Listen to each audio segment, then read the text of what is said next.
let me kind of do a blanket answer to folks for some of the most commonly asked stuff when it comes to the upcoming midterm elections that people ask me in various forms, whether it be in direct messages, in emails, in the comment sections of the videos, the comment sections of the lives, tagging me in comment sections of other videos.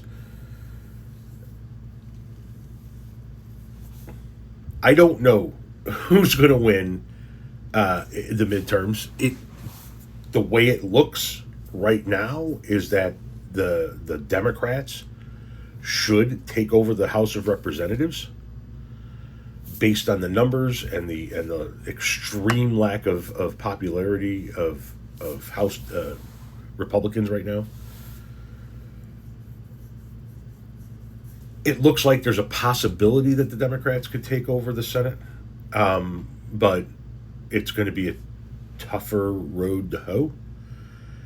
And I think that people are looking at seats that they think are going to be the most likely ones to flip, and I think that they're going to be the least likely ones to flip. Um, so the House of Representatives, if the Democrats do what everybody thinks is going to happen and they take the House of Representatives, then what they're able to do is they're able to stop Donald Trump's economic agenda, because that's where all of the spending for the federal government originates there in the House of Representatives. Now, let's just go ahead and address the elephant in the room that everybody always asks. Does that mean that they could impeach him again? Yeah, they could impeach him 18 more times if they want to. That doesn't mean shit. Because impeachment in the House without conviction and removal in the Senate is what he's just got another, red mark on his file for lifetime. And while it does matter to him, it's almost a waste of time at this point in time if the Senate's not going to vote to convict. I mean, they should still do it, but it's almost a waste of time. They stop Donald Trump's economic agenda. They can launch investigations, and they can pass legislation, even though he would never sign it, that would actually benefit the American people. On the Senate side, if the Democrats can take the Senate, they can stop his judges from getting confirmed. That's the biggest thing that the Senate does. They could stop all of his lifetime federal judiciary appointments if they wanted to. As well as they could stop confirmation of new cabinet members and things like that. I don't think they're going to take the Senate. I think that one of the chances that they have, oddly enough, is in Alaska, given the fact that the incumbent Republican senator is not only going against a Democratic opponent, but an independent opponent that has the exact same name as the incumbent Republican. He's in this race to pull votes away from the incumbent Republican based on name recognition. The Democrats could eke out a seat there based on the confusion that's going to occur at the polls. Looks like they have a chance in Iowa. People are going to tell you that we have a chance in Maine and Texas, and while we have there's a chance anywhere. I don't see Maine and Texas going blue this year.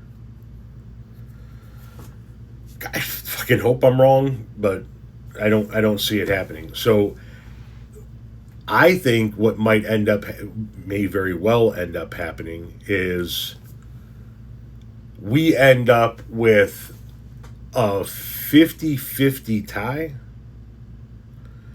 and Fetterman becomes the deciding vote because sometimes he votes liberal and sometimes he votes conservative. And if he votes liberal and we end up with a 50-50 tie, J.D. Vance steps in and breaks the tie. Or perhaps we end up with a 50-50 tie and then Fetterman switches parties and it's 41 or 51-49. All of these are possibilities. It's also a possibility that Republicans retain the House with a seat, maybe even a 2-seat majority. Who the hell knows, though, man? It's all a few months away. That's all a handful of debates away. That's all fuck ton of radio and TV commercials away. That's all a shit ton of podcast interviews away. There's a lot that's going to happen, things that are going to come out on who knows who. You know what I mean? Politics in the United States of America is dirty. But, the battle lines are being drawn. The Republican candidates are being selected. The Democratic candidates are being selected, and that's it. We're moving past the primary season. And here's what while I don't know who's going to win in the midterms, while I have no idea who's going to take the House, who's going to take the Senate, will Donald Trump be a lame duck president, or will he be able to continue to get his agenda pushed through? I do know this. The only people that have a say in it is us. The only people that have a say in it, let me repeat that, is us. Nobody else does. Nobody, the Russians, the Israelis, the North Koreans, the Australians, the British, the Angolans, the Pakistanis, nobody else but us has a say in this. It's up to each one of us that's of voting age to make sure that we are registered to vote, that we, especially if we're in a red state, check on our registration status every month leading up to the election, make a plan to go vote, and then go fucking vote. Because we're the only ones. Do we want a Democratic Congress rather than a Republican Congress? Then get your ass out and vote for Democrats. Do you want the Republicans to be able to get any judges confirmed they want over the course of the next 2 years? No, get out and vote for Democrats. Do you want Donald Trump's economic agenda to be stopped in its tracks? Yes, vote for Democrats. Get out and vote for Democrats. Do you want investigations into the happenings of the last 2 years to begin in Congress? Yes? Then get out and vote for Democrats. Do you want bills having to do with livable wages and more affordable housing? Get out and vote for Democrats. Do you want bills that are going to be targeting the cost of living, and the cost of education, and things of that nature? Yeah, then get out and vote for Democrats. That's what I know. I don't know who's going to win. I know who can win if we all show up. Because there are more of us.